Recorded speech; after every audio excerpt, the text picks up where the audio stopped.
వరంగల్ నగరంలో ఏసీబీ సోదాలలో కీలక విషయాలు వెలుగులోకొచ్చాయి. ఉమ్మడి వరంగల్ జిల్లాలో సుదీర్ఘకాలం ఎంఆర్ఓగా పనిచేసిన అవినీతి అధికారి నివాసంలో ఏసీబీ అధికారులు దాడులు జరిపి ఆదాయానికి మించి ఆస్తుల్ని గుర్తించారు.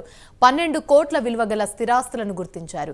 22 ఓపెన్ ప్లాట్స్, రిజిస్ట్రేషన్ పత్రాలు, 7 ఎకరాల వ్యవసాయ భూమి పత్రాలు, 26 లక్షల నగదు, కిలో 462 గ్రాముల బంగారు ఆభరణాలను స్వాధీనం చేసుకున్నారు. రజని తహసీల్దార్ జమ్మికుంట గారు ఆదాయానికి మించి ఆస్తులు కలిగి ఉన్నారని చెప్పేసి ఆరోపణలపైన ఉన్నతాధికారుల ఆదేశంతో అవినీతి నిరోధక చట్టం ప్రకారం ఎఫ్ఐఆర్ నమోదు చేసి కరీంనగర్ జిల్లాలో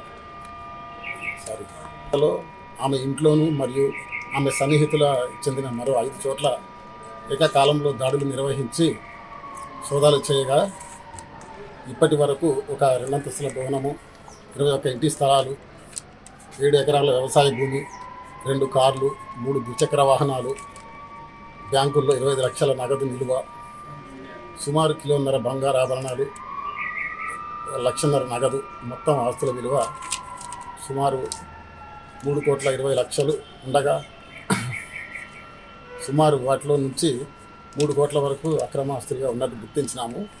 వాటి విలువ మార్కెట్లో సుమారు 12 కోట్ల వరకు ఉంటుంది. శ్రీమతి రజీ తహసీల్దార్ గారిని అరెస్ట్ చేసి ప్రత్యేక కోర్టు ఏసీబీ కోర్టు కరీంనగర్లో హాజరుపరచబోతున్నాం. 6 టీంలు అండి, 6 చోట్ల ఏకకాలంలో సోదాలు నిర్వహించడం జరిగింది. అన్ని